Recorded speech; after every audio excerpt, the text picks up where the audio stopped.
What's going on, everybody? Down here, and welcome to Tarkir Dragonstorm release day. So last weekend we had pre-release. And this weekend we have the rest of the release for the general public. And I want to talk about some of the price action on the items because it's fascinating. So if you look at the last two sets, and I mean, I guess we can kind of throw Innistrad Remastered out the window. If we look at Aether Drift, specifically, the commander decks were kind of like blah. But the collector boosters were at 285 um, for a little bit, and then they've slowly bled and eroded down.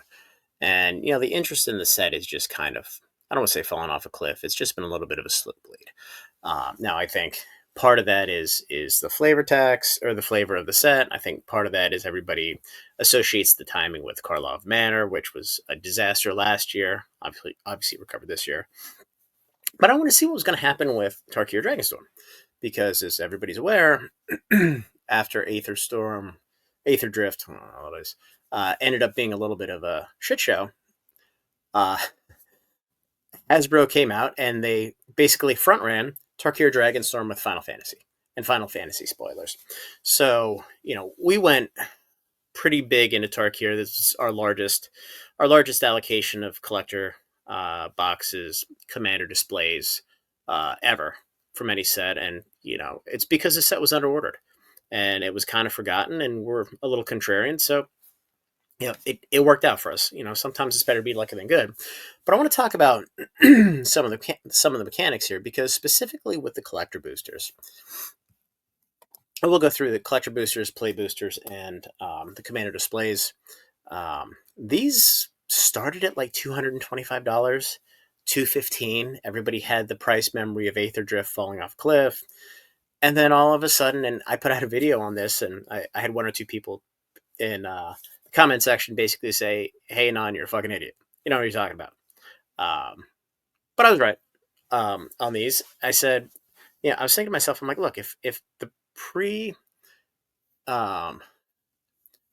kits or decks, whatever, are three colors, there has to be a way to get three different colors from the color palette, right?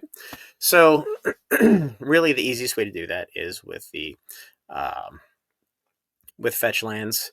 And I just kind of assume they'd be in the special guest slot. I know Watsy said they wouldn't reprint them in standard, blah blah blah. Don't believe anything they say. They're full of shit. They care about one thing. It's the almighty dollar, and that's it.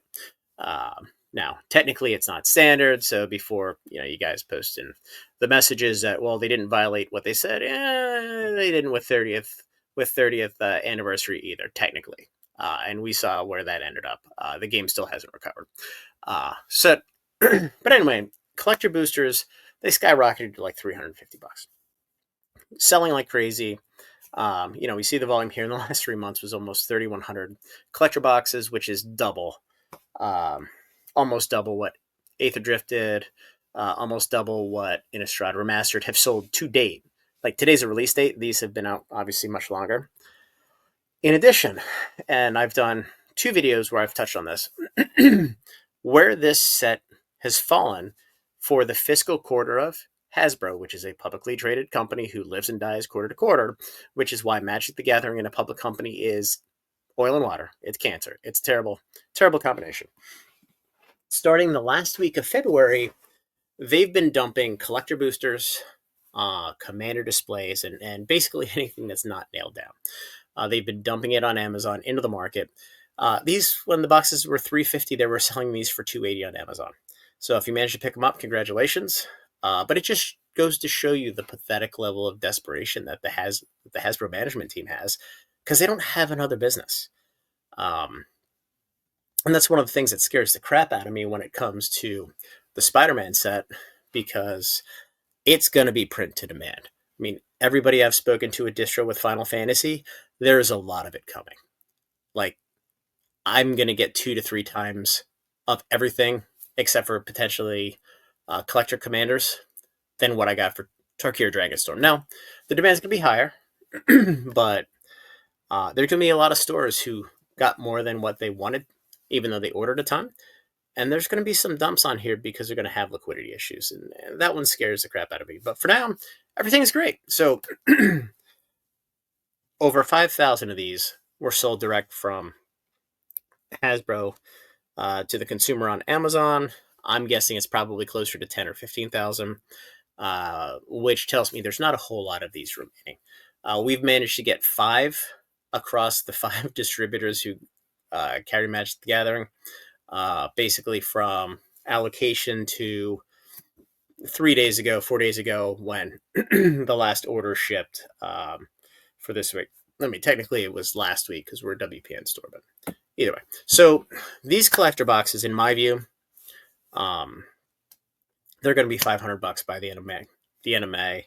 And this is a dynamic that we have not seen before, and it's just going to skyrocket the boxes because the special guest slot's awesome. The dragon scale foil is just, it's sick. But I do want to talk about one thing real quick. Excuse me.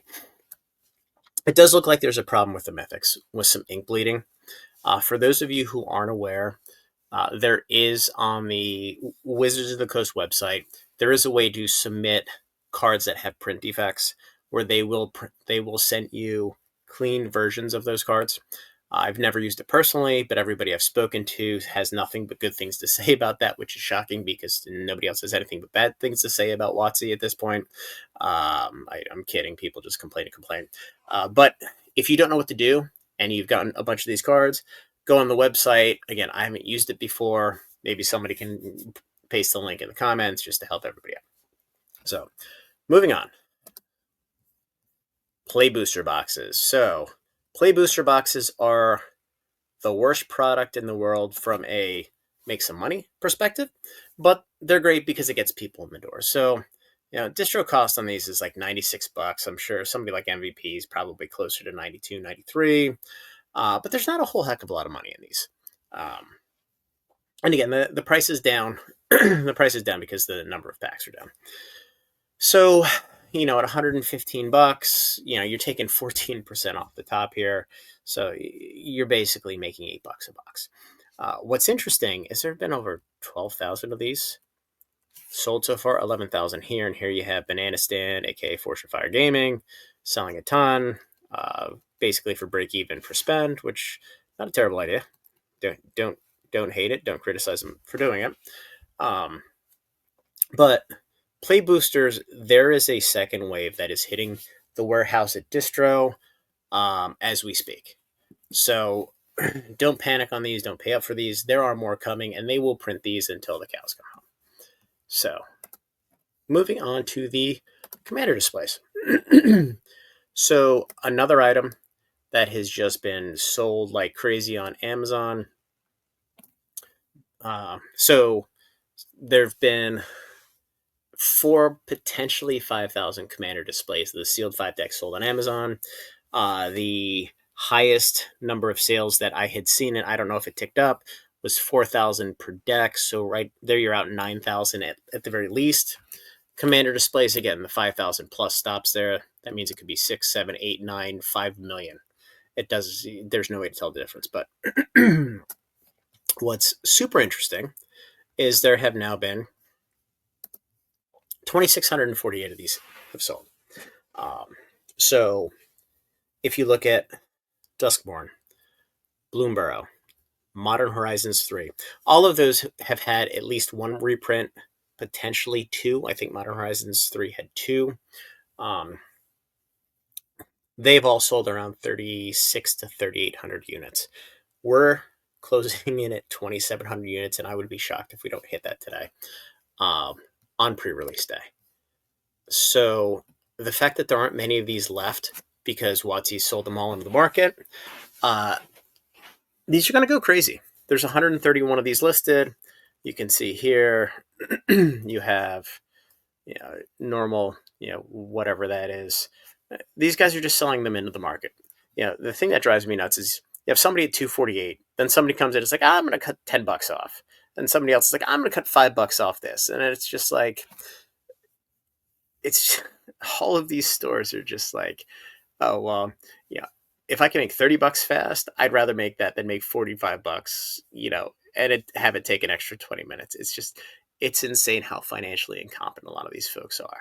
And it just is what it is because people aren't patient and people are used to churning. And that's why in the Magic world, there's just a race to zero on every single product, unless the product doesn't exist like this one.